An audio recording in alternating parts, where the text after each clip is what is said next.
Hello दोस्तों, आपके अपने यूट्यूब चैनल पर सभी का स्वागत है। आज हम इसमें नदियाँ, पर्वत, बांध ये तीनों को समझेंगे भारत के मानचित्र में, जो अक्सर एग्ज़ाम में आते हैं। बोर्ड एग्ज़ाम हाई स्कूल में अक्सर पूछे जाते हैं। उन्हीं को हम इम्पॉर्टेंट जो हैं उन्हीं को हम इसमें समझेंगे। तो पहले हम नदियों को देखेंगे, उसके बाद पर्वत को, उसके बाद बांध, और भी जो अगला है वो हम नेक्स्ट पार्ट में देखेंगे। तो इसमें हम केवल ये तीन चीज़ें देखेंगे, नदियाँ, पर्वत और बांध। और ये इन सभी राज्यों को अगर नहीं देखा है तो उसका रिवीज़न ज़रूर कर लें, क्योंकि ये हम इससे पहले हम पढ़ा चुके हैं। तो सारे राज्य पता होना बहुत ज़रूरी है, क्योंकि इसके बगैर हम ये सब कुछ नहीं कर पाएंगे। तो सबसे पहले ये सारे राज्य, इनके पड़ोसी देश, इसको हमने समझा दिया है। तो अगर वो नहीं देखा है तो उसको ज़रूर देखें। तो देखते हैं सबसे पहले नदियों को। तो नदियों के लिए हमने थोड़ा वो बना लिया है इसका। तो देखते हैं नदी तंत्र क्या है इसमें। तो मेन जो नदियां हैं उनको हमने लिया है, जो अक्सर एग्ज़ाम में पूछी जाती हैं। और बाकी इनकी सहायक नदियां और भी बहुत हैं, लेकिन हम इसमें मेन जो हैं, जो अक्सर एग्ज़ाम में आती हैं, उनको हम समझेंगे।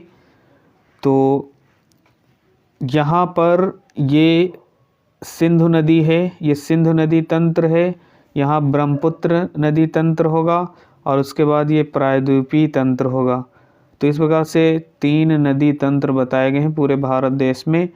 तो यहाँ हमने जो मेन है नदियाँ जो अक्सर एग्ज़ाम में आती हैं उनको लिया है। तो एक एक करके हम इनको समझते हैं।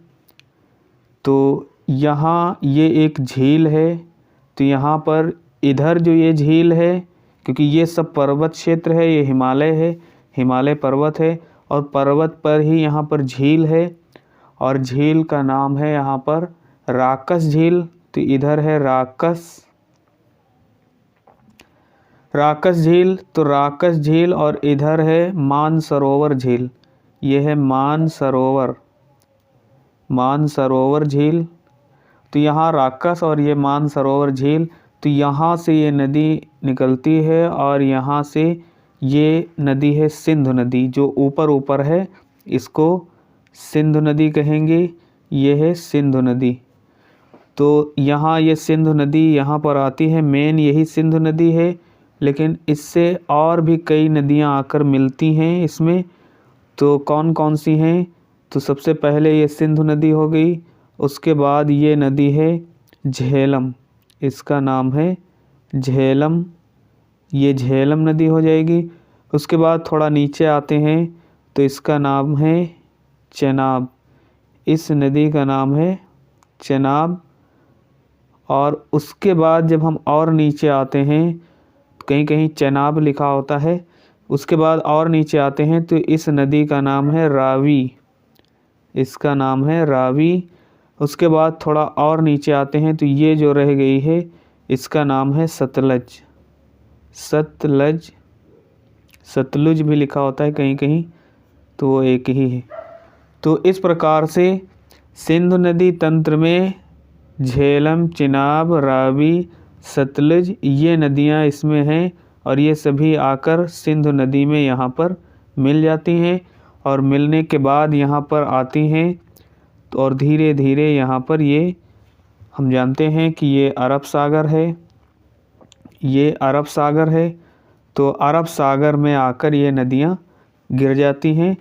तो हमने देखा यहाँ सिंधु नदी राकस झील से यहाँ से निकलती है, मानसरोवर झील भी है यहाँ पर, और यहाँ से निकलती है, और ये धीरे धीरे आकर यहाँ पर सीधे ये सारी नदियाँ आकर इसमें मिलती हैं, और मिलने के बाद ये सीधे आकर यहाँ पर अरब सागर में गिर जाती हैं। उसके बाद ये जो नदी है यहाँ से, ये सतलुज नदी, ये यहाँ से यहाँ निकली हुई है, ये सतलुज नदी है। उसके बाद हमने इधर का समझ लिया, पहली है सिंधु नदी ही मेन नदी है। उसके बाद झेलम, चिनाब, रावी, सतलुज, झेलम, चिनाब, रावी, सतलुज, ये चार नदियाँ, और एक ये सिंधु। तो इधर हमने ये पांच नदियाँ समझ ली। तो सिंधु, झेलम, चिनाब, रावी, सतलुज, सिंधु, झेलम, चिनाब, रावी, सतलुज, ये नदियाँ इधर आकर यहाँ अरब सागर में मिलती हैं। उसके बाद हम देखते हैं ये जो राजस्थान में इधर आई है तो ये इसका नाम है लूनी नदी। तो ये लूनी नदी है, यहाँ से राजस्थान से होकर यहाँ ऐसे निकली हुई है। उसके बाद हम जब इधर आते हैं तो यहाँ मानसरोवर झील से होते हुए ये एक नदी यहाँ से आती है यहाँ से, और ये इधर जब आती है तो यही है ब्रह्मपुत्र। इसी का नाम है ब्रह्मपुत्र नदी, ब्रह्मपुत्र नदी। तो यहाँ पर यहाँ इसका नाम है, भारत में यहाँ नाम है ब्रह्मपुत्र नदी, और यहाँ इधर चीन के पास यहाँ पे है तो यहाँ सांगपो कहते हैं। इसी का नाम अलग अलग क्षेत्र में अलग अलग इसका नाम कहा गया है। और ये मानसरोवर झील से यहाँ आती है और ये यहाँ भारत में इसको ब्रह्मपुत्र नदी के नाम से जाना जाता है।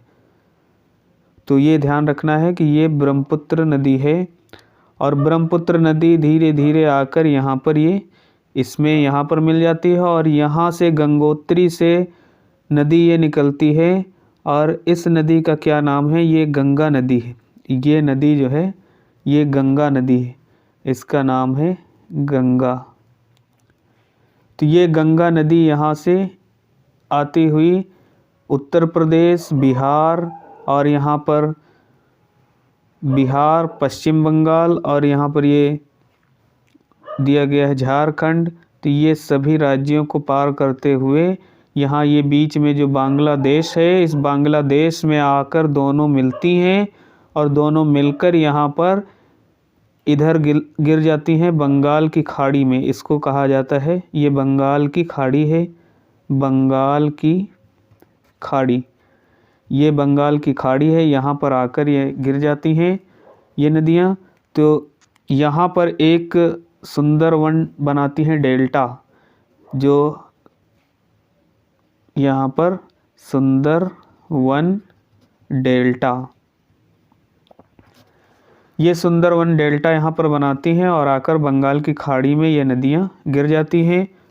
उसके बाद यहाँ पर हम देखते हैं ये नदी, तो ये नदी इधर से आती है, तो ये है माही नदी, इसका नाम है माही नदी। उसके बाद और नीचे आते हैं तो इसका नाम है नर्मदा, ये नर्मदा नदी है। उसके बाद और नीचे आते हैं तो ये है ताप्ती नदी, ये ताप्ती नदी है।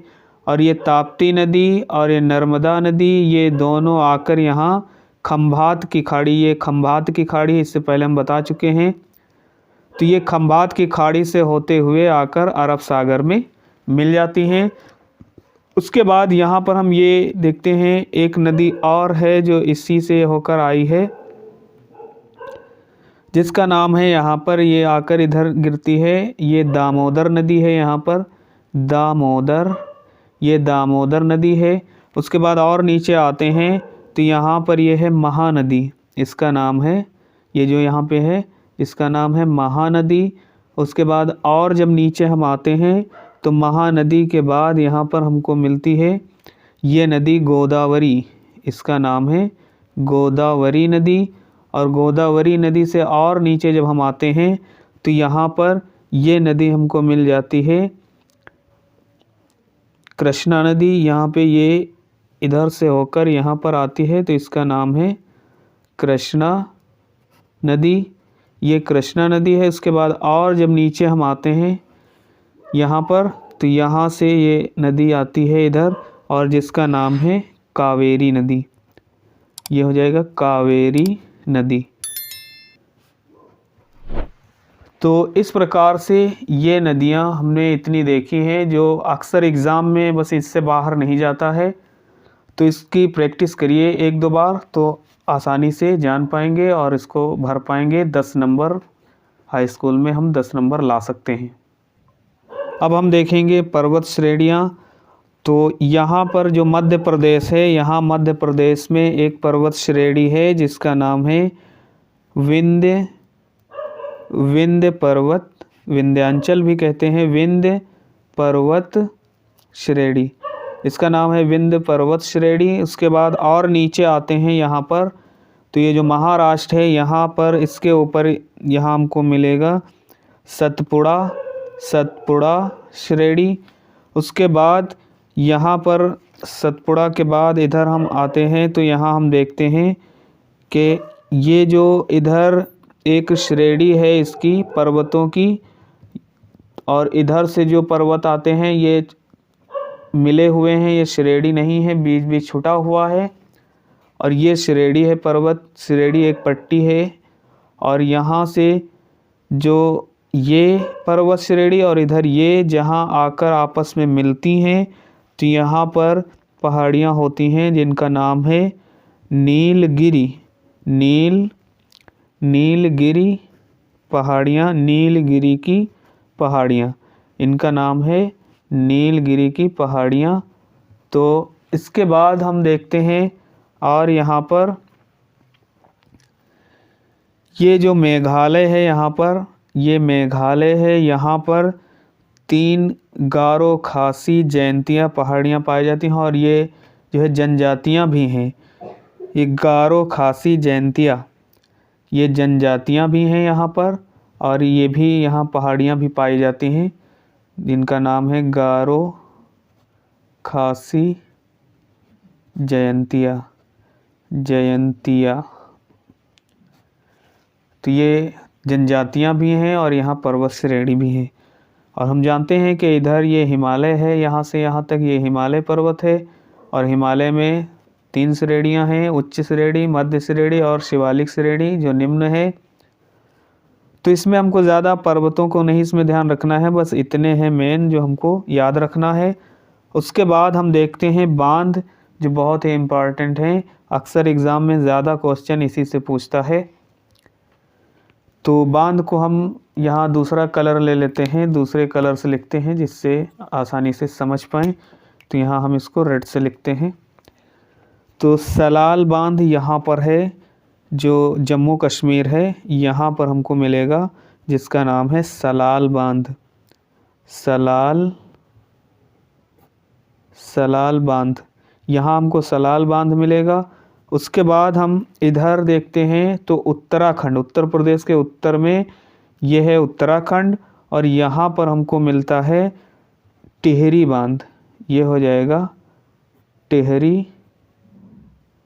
टिहरी बांध। इस प्रकार से ये टिहरी बांध होगा। और टिहरी बांध भागीरथी नदी है यहाँ पर, उस पर है ये बांध। उसके बाद हम यहाँ आते हैं तो सरदार सरोवर बांध यहाँ पर है, हमको मिल जाएगा गुजरात में यहाँ पर है सरदार सरोवर बांध। इसका नाम है सरदार सरोवर बांध, ये यहाँ पर पाया जाता है। उसके बाद अगला है, मान लेते हैं नागार्जुन बांध है जो, तो नागार्जुन बांध जब आएगा तो हमको यहाँ आंध्र प्रदेश में यहाँ भरना होगा। ये लिख लेंगे नागार्जुन बांध, नागार्जुन बांध। और ये कृष्णा नदी पर है, कृष्णा नदी पर है नागार्जुन बांध। इसके बाद है हीराकुंड बांध, ये हमको यहाँ पर मिलेगा उड़ीसा में है ये हीराकुंड बांध, हीराकुंड बांध। तो इस प्रकार से हमको ये सारे बांध याद होना चाहिए। और यहाँ पर हमको मिल जाएगा राजस्थान के पास, यहाँ पर राणा प्रताप सागर बांध यहाँ मिलेगा, राणा प्रताप सागर बांध। ये भी अक्सर एग्ज़ाम में पूछता है, बार बार ये आ रहा है एग्ज़ाम में। तो राणा प्रताप सागर बांध ये यहाँ पर है। उसके बाद हम देखते हैं यहाँ पर एक छूट गया था पर्वत श्रेणी, जो यहाँ पर है राजस्थान में। इसी के कारण इस तरफ यहाँ बारिश नहीं होती है, रेगिस्तान, इसी पर्वत की वजह से। और इस पर्वत का नाम है अरावली पर्वत। तो ये अरावली पर्वत है यहाँ पर, लिख सकते हैं अरावली पर्वत। तो इसी के कारण यहाँ इधर बारिश नहीं हो पाती है, हवाएं जो आती हैं टकरा कर यहीं बारिश कर देती हैं, इधर नहीं जा पाती हैं। तो इस प्रकार से हमको ये इतनी बातें याद रखना है। अगर ये अच्छे से याद रहेंगी तो हम अच्छे से भर पाएंगे और 10 नंबर हमारे पक्के हो जाएंगे। तो दोस्तों, वीडियो अच्छा लगा हो तो इसको लाइक करिए वीडियो को, और ज़्यादा से ज़्यादा शेयर करिए, और चैनल पर नए हैं तो चैनल को सब्सक्राइब करें। मिलते हैं अगली वीडियो में, तब तक के लिए बाय बाय।